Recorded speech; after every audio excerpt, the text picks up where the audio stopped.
मानव तस्करी, human trafficking सिर्फ police का मामला नहीं, बल्कि यह दिखाता है कि इलाके में विकास नहीं हुआ है। इसकी जड़ में गरीबी, बेरोजगारी, ठीक से विकास न होना, कुदरती आफतों का असर और लोगों का असुरक्षित महसूस करना है। यह साफ बताता है कि जब लोग, खासकर लड़कियां, पैसे की कमी से मजबूर होती है तो तस्कर उन्हें आसानी से फंसा लेते हैं। जब लोगों को अपने परिवार के लिए दो वक्त की रोटी भी मुश्किल से मिलती है तो वे कोई भी नौकरी का झांसा मिलते ही उसमें फंस जाते हैं, भले ही वो ठीक क्यों ना लगे। नमस्कार, मैं राकेश सोमानी, आप देख रहे हैं एसके लाइव न्यूज। उत्तर बंगाल में मानव तस्करी का बड़ा खुलासा, 90 लड़कियां बचाई गई। पश्चिम बंगाल के उत्तरी इलाकों, खासकर पहाड़ और डुआर्स में मानव तस्करी एक बड़ी और लगातार बढ़ती हुई समस्या बनी हुई है। हाल ही में सामने आए दो बड़े मामले ने इस खतरे को फिर से दिखाया है। पुलिस और सुरक्षा एजेंसियों ने एक हफ्ते के अंदर कुल 90 लड़कियों को तस्कर के जाल से बचाया है। न्यू जलपाईगुड़ी रेलवे स्टेशन पर 55 लड़कियों को पटना जा रही कैपिटल एक्सप्रेस ट्रेन से बचाया गया। इसके कुछ ही दिन बाद सिलीगुड़ी में भी एसएसबी और प्रधान नगर थाने की टीम ने मिलकर 34 लड़कियों को बचाया। यह घटना दिखाती है कि यह समस्या कितनी गंभीर है। घटनाएं साफ दिखाती है कि यहाँ मानव तस्करी का जाल कितना फैला हुआ और सक्रिय है। पश्चिम बंगाल का यह उत्तरी इलाका अपनी खास जगह की वजह से मानव तस्करी का बड़ा अड्डा बन गया है। अब 10वीं और 12वीं के बाद करियर चुनना होगा आसान। Paramedical, aviation, fashion design, graphic designing, hotel management, event management, interior design, beautician और भी बहुत कुछ। आज ही जुड़िए SK live career guidance initiative के साथ। संपर्क करें अभी 8768384858। सिलीगुड़ी कॉरिडोर, जिसे चिकन नेक भी कहते हैं, पूर्वोत्तर राज्यों को बाकी भारत से जोड़ता है। यह नेपाल, भूटान और बांग्लादेश जैसे देशों की सीमाओं से भी सटा है। इस वजह से तस्करों के लिए एक देश से दूसरे देश में लोगों को ले जाना लाना आसान हो जाता है। यह रिपोर्ट हाल की घटनाओं को देखेगी। इसका मकसद मानव तस्करी के असली कारण, तस्करों के लिए नए तरीके और उनके पूरे नेटवर्क को समझना है। खासकर यह बताएगी कि गरीबी, बेरोजगारी और विकास की कमी कैसे इस समस्या को और बढ़ा रही है। जैसा कि यहाँ के लोग हमेशा कहते हैं, मानव तस्करी का काम तभी बढ़ता है जब बहुत ज्यादा गरीबी हो, सरकार ध्यान न दे और कोई विकास न हो। अगर कोई कहता है कि विकास हो रहा है तो चोरी, डकैती और मानव तस्करी जैसी बढ़ती घटनाएं इस बात को गलत साबित करती है। यह दिखाता है कि इस इलाके में कोई विकास नहीं हो रहा है। लोग बहुत गरीब हैं, उन्हें दो वक्त का खाना भी मुश्किल से मिल पा रहा है। जो मानव तस्करी के मामले पकड़े गए हैं वो दिखाते हैं कि गैर कानूनी धंधा कितनी तेजी से चल रहा है। लेकिन सवाल यह भी है कि ऐसे कितने मामले हैं जो अभी तक सामने नहीं आए हैं। जो पकड़े गए हैं वो तो हमारे सामने आए हैं, उसका क्या जो पकड़े नहीं गए? कितनी तस्करियां हो रही है?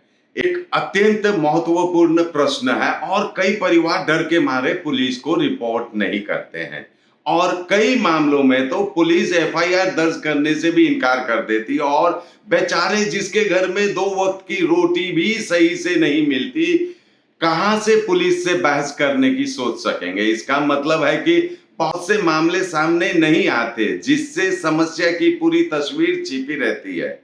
मानव तस्करी के मामले में जो आंकड़ा दर्ज होते हैं और जो असलियत है उसमें बहुत बड़ा फर्क है। साल 2019 में सरकार ने मानव तस्करी के 600 मामलों में कार्रवाई की।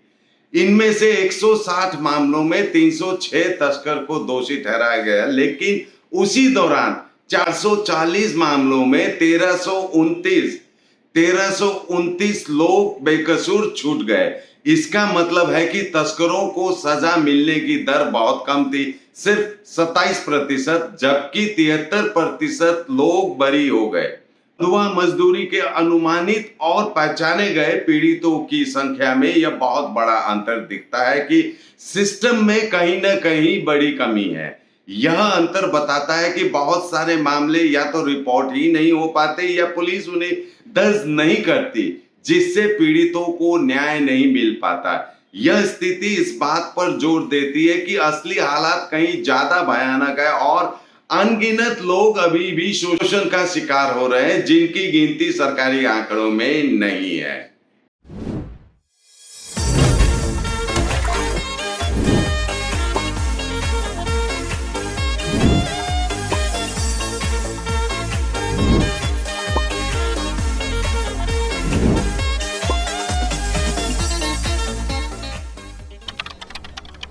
मानव तस्करी के पीछे मुख्य वजह गरीबी, बेरोजगारी और विकास की कमी है। जैसा कि लोगों की बात से साफ है, नौकरी के बहाने इतनी बड़ी संख्या में मानव तस्करी होना दिखाता है कि यहाँ के लोगों के पास काम नहीं है और वे बहुत मजबूर है। हमारी रिसर्च भी इसी बात की पुष्टि करती है।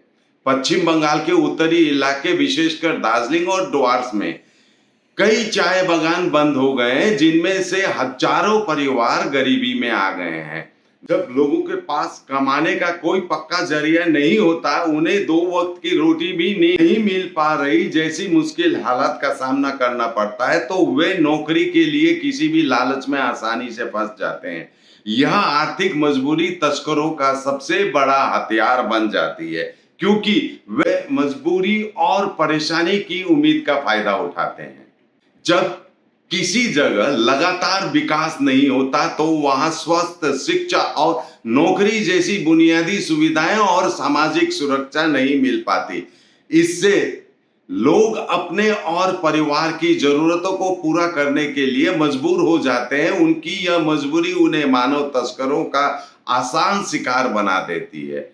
यह साफ दिखाता है कि मानव तस्करी सिर्फ कानून व्यवस्था की समस्या नहीं है, बल्कि यह विकास की कमी की एक बड़ी निशानी है। वे आकर्षक लेकिन झूठे वादे करते हैं, जैसे विदेश में नौकरी या अच्छी कमाई। यह दर्शाता है कि तस्कर केवल बल का प्रयोग नहीं करते, बल्कि मनोवैज्ञानिक रूप से भी कमजोर व्यक्तियों को फंसाते हैं। यह आर्थिक मजबूरी ही है जो पीड़ितों को ऐसे झांसों पर विश्वास करने पर मजबूर करती है, भले ही वह कितना भी संदिग्ध क्यों न लगे। तस्करी का नेटवर्क कई स्तरों पर काम करता है, जो इसे तोड़ना मुश्किल बनाता है। मेन ट्रैफिकर यानी कि किंगपिन कभी सामने नहीं आता। उसके नीचे स्लीपर एजेंट होते हैं, जो गांव के ही होते हैं और लड़कियों को फंसाने का काम करते हैं। फिर दूसरे एजेंट लड़कियों को बड़े शहरों तक पहुंचाते हैं और मैनेजर तय करते हैं कि किसका क्या इस्तेमाल होगा। कई बार महिलाएं भी स्लीपर एजेंट के साथ मिलकर काम करती है, ताकि बच्ची को भरोसा रहे। तस्करों द्वारा गांव के ही स्लीपर एजेंटों और महिलाओं का उपयोग एक विशेष रूप से कपटी रणनीति है। यह दर्शाता है कि वे पीड़ितों के विश्वास का फायदा उठाते हैं। जब कोई परिचित या समुदाय का सदस्य नौकरी या बेहतर जीवन का वादा करता है, तो संदेह कम होता है। यह पीड़ितों को मनोवैज्ञानिक रूप से कमजोर करता है और उन्हें आसानी से जाल में फंसाने में मदद करता है, जिससे समुदाय के भीतर ही विश्वास का माहौल टूटता है और पहचान करना मुश्किल हो जाता है। मानव तस्करी सिर्फ यौन शोषण तक ही सीमित नहीं है। इसमें लोगों से जबरदस्ती मजदूरी करवाना, भीख मंगवाना या उनसे गलत काम करवाना भी शामिल है। कई बार तो तस्कर अवैध तरीके से बच्चों को गोद दिलवाते हैं या उनके शरीर के अंग तक निकाल लिए जाते हैं। यह दिखाता है कि तस्करों का धंधा कितना बड़ा और अलग अलग तरह का है और वे पीड़िता को कई तरीकों से शोषण करते हैं, जिससे यह समस्या और भी पेचीदा हो जाती है। सर याद करोगे जिंदगी में 28 मिनट तो नर्सों ले लेते हैं। होमलैंड में हम सर नहीं खाएंगे, बस घर सजाएंगे। Delivery in 45 days. Home Lane, Siliguri. Selection Furniture, opposite Vega Mall, next to Zudio. Call 7699736111. Bharat सरकार और विभिन्न सुरक्षा एजेंसियां मानव तस्करी से निपटने के लिए कई प्रयास कर रही है, लेकिन इन प्रयासों के बावजूद कई गंभीर चुनौतियां भी बनी हुई है। मानव तस्करी एक बहुत बड़ा जुर्म है। हमारे कानून आईपीसी की धारा 370 के तहत अगर कोई किसी का शोषण करने के लिए उसे बेचता या खरीदता है तो उसे सजा मिलती है। बड़ों की तस्करी पर 7 से 10 साल तक की जेल और जुर्माना हो सकता है। अगर बच्चों की तस्करी होती है तो 10 साल से लेकर उम्र कैद तक की सजा मिल सकती है। बंधुआ मजदूरी भी एक अपराध है जिसके लिए खास कानून बने हैं। सरकार ने मानव तस्करी रोकने के लिए कई इंतजाम किए हैं, जैसे खास यूनिटें, महिलाएं हेल्प डेस्क और हेल्पलाइन बनाई है। कानून भी बने हुए हैं, लेकिन इन कोशिशों के बावजूद भी अभी जो बचाव हुए हैं और एनजीओ जो कह रहे हैं उनमें पता चलता है कि इन्हें लागू करने की बड़ी दिक्कतें आ रही है। खासकर पश्चिम बंगाल में महिला हेल्पलाइन का काम न करना एक बड़ी कमी है, जबकि यह इलाका तस्करी का गढ़ है। इससे पता चलता है कि योजनाएं और ढांचा तो है, लेकिन जमीन पर उनका असर उतना नहीं दिख रहा, इसलिए समस्या बनी हुई है। सिलीगुड़ी पुलिस कमिश्नरेट का दावा है कि ट्रैफिकिंग के मामले कम हुए हैं, जबकि एनजीओ का कहना है कि हर महीने कम से कम 23 मामले सामने आते हैं और कई परिवार डर के मारे रिपोर्ट भी नहीं करते। यह अंतर समस्या की वास्तविक खतरे को समझने में बाधा डालता है। पहाड़ और डुआस क्षेत्र में मानव तस्करी एक जटिल समस्या है जो केवल कानून व्यवस्था का मुद्दा नहीं, यह गरीबी, बेरोजगारी, असमान विकास, प्राकृतिक आपदाओं के प्रभाव और सामाजिक आर्थिक सुरक्षा का एक गहरा परिणाम है। सरकार को इस गंभीर समस्या पर तुरंत ध्यान देना चाहिए और इन उपायों पर प्राथमिकता से काम शुरू करना चाहिए ताकि कोई भी गरीबी के कारण तस्करी का शिकार ना हो। बंद पड़े चाय बागानों को फिर से शुरू करना और इस इलाकों में लोगों के लिए कमाई के नए मौके बनाना बहुत जरूरी है। इससे लोगों की आर्थिक कमजोरी दूर होगी और वे तस्करों के झांसे में आने से बचेंगे। विशेष रूप से ग्रामीण और आदिवासी क्षेत्रों में मानव तस्करी के खतरों, तस्करों के नए तरीकों और कानूनी अधिकारों के बारे में व्यापक जागरूकता अभियान चलाना आवश्यक है। लोगों को यह सिखाना होगा कि संदिग्ध नौकरियों के प्रस्तावों को कैसे पहचानें और उनकी रिपोर्ट कैसे करें। पुलिस और अन्य सुरक्षा एजेंसियों के बीच बेहतर तालमेल, खुफिया जानकारी साझा करना और जांच क्षमताओं को मजबूत करना समय की मांग है। तस्करों को उनके गुनाह की सजा मिल सके, इसके लिए जरूरी है कि केस को मजबूत किया जाए और अदालती कार्रवाई तेजी से हो। पीड़ितों को जल्द से जल्द आम जिंदगी में वापस लाने के लिए आश्रय स्थलों का बेहतर बनाना, उन्हें मानसिक सहारा देना और उन्हें उनके हुनर सिखाकर नौकरी दिलाना बहुत जरूरी है। साथ ही इस पूरी प्रक्रिया में आने वाली सरकारी अड़चनों को भी दूर करना उतना ही अहम है।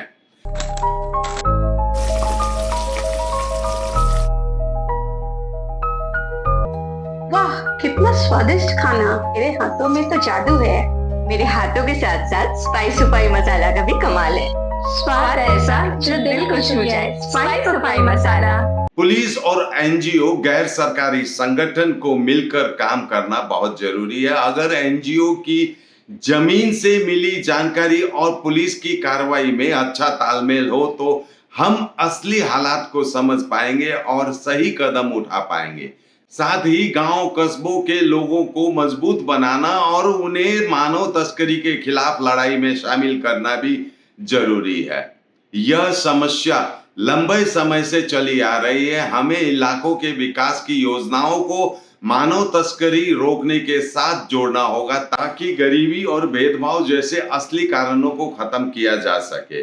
सरकार चलाने वालों को समझना होगा कि मानव तस्करी सिर्फ एक जुर्म नहीं बल्कि समाज की एक बीमारी है। इसका इलाज तभी होगा जब पूरे समाज का विकास हो और लोगों की सुरक्षा को सबसे ऊपर रखा जाए।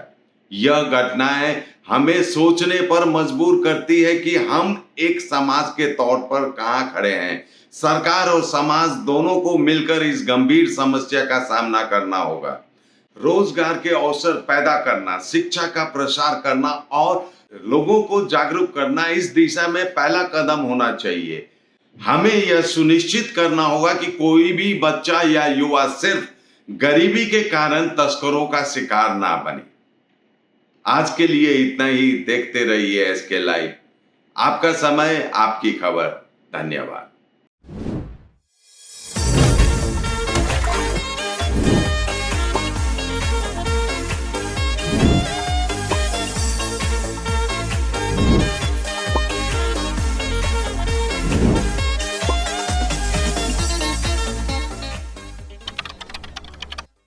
सर डिजाइन रेडी है सर। आप बताइए हाइट कितना रखना है sir? Sir corona material final. Sir याद करो कि जिंदगी में 28 मिनट तो नर्सों ले लेते हैं। होमलैंड में हम सर नहीं खाएंगे, बस घर सजाएंगे। Hassle-free interiors from start to finish.